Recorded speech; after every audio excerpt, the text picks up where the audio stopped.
Okay everybody, I'm doing a little bit of meal prep today. Today I'm going to be making keto-friendly meatloaf. These are everything that I use for this meatloaf. You of course substitute anything you would like.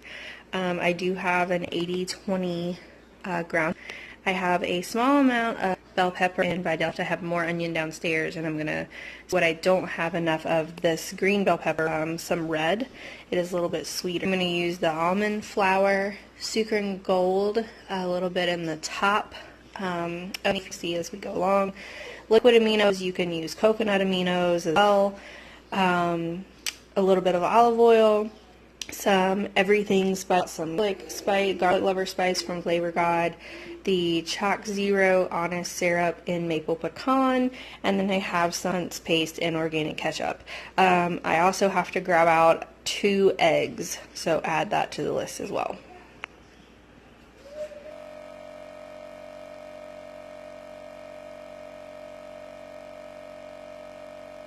So now that I have my 2 eggs, and then I also, as I said, grabbed my garlic lovers from Flavor God seasoning, all I did was I simply diced up some red and green bell peppers and some onions. I have about 2 pounds, maybe a little less of meat right here, just because I did have, I think it was 2.23 pounds of ground beef, and I actually took some of that out and put in the fridge so that I can make some tacos for myself tomorrow.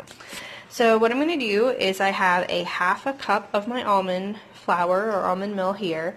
I'm going to go ahead and I'm going to add this over my meat.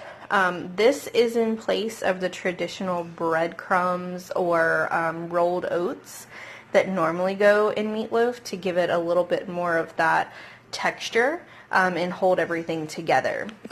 I'm going to go ahead and I'm going to dump in all of my veggies that I've already cut up here, and I'm trying to do this one-handed for you guys so that you can see everything that's going in, because normally this would be a lot smoother.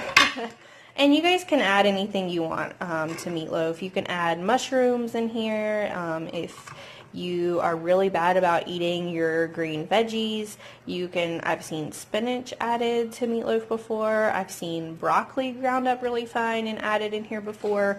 Especially if you have kids and you have to kind of hide from kids a little bit what they're eating. It's a really good idea to always try and hide some veggies in the meatloaf. So now I'm going to take my garlic lovers, just because we really like garlic at this house. I'm going to make sure that I sprinkle it just like that. I don't ever really measure the spices that I use. I'm also going to use a little bit of the everything spice. I just kind of eyeball it. I know kind of about what my family likes and will eat and what's a little bit too heavy for us. I'm also going to take just a small amount of extra virgin olive oil and add to here just because I like that. And I'm not really going to measure this either, just because there's not a whole lot left in here. I just kind of sprinkle it like this. Overall, it's probably less than half of a teaspoon that I add to that. Then I'm also going to take my liquid aminos, and I'm going to add about a tablespoon of liquid aminos to this. Some people like to add Worcestershire sauce or the coconut aminos. This is what I'm going to use just because I have it on hand. So after I add this, all I'm going to do after that is add my 2 eggs, and I'm going to mix everything together. Hey everybody, there's Joe. He wanted to watch. Now he's left. Okay, so all I did was I mixed everything together. After that, I did spray this pan. This is what I always make my meatloaf in. And I just sprayed the whole thing down with coconut oil, and then after everything got really smushed and mixed together, I put it in here and then I pat it flat. So what I'm going to do now is I'm going to put this in the oven just like this, and I'm going to let it cook for about 20 to 25 minutes, just until it kind of starts shrinking around the sides and you can see kind of the extra fat and oil all around the sides. Depending on how much is there, sometimes I'll pour that out, sometimes I leave it, it just really depends. After I take it out in about 20 or 25 minutes, then I'll show you guys how I make the topping with these ingredients. So after this cooks for about 20 minutes, you're going to see, as I said, around the edges that it starts to separate slightly from the pan, and that's perfectly normal. That's what you're looking for it to do. And it will start to get a little bit brown. The next thing I'm going to do is I'm going to use about 1/4 of a cup of my Sucre Gold, which is almost like a brown sugar, but it's a substitute for that. I'm going to use 1/2 of a cup of tomato paste, as well as a little less than 1/2 of a cup of an organic or lower in sugar ketchup, which I'm using Trader Joe's, as well as then I will drizzle the very top with the maple pecan syrup. So after I mix together my ketchup, tomato paste, and Sucre Gold, I then just, as you see, smeared that over the entire top of my meatloaf, almost like you would smear icing on top of a cake.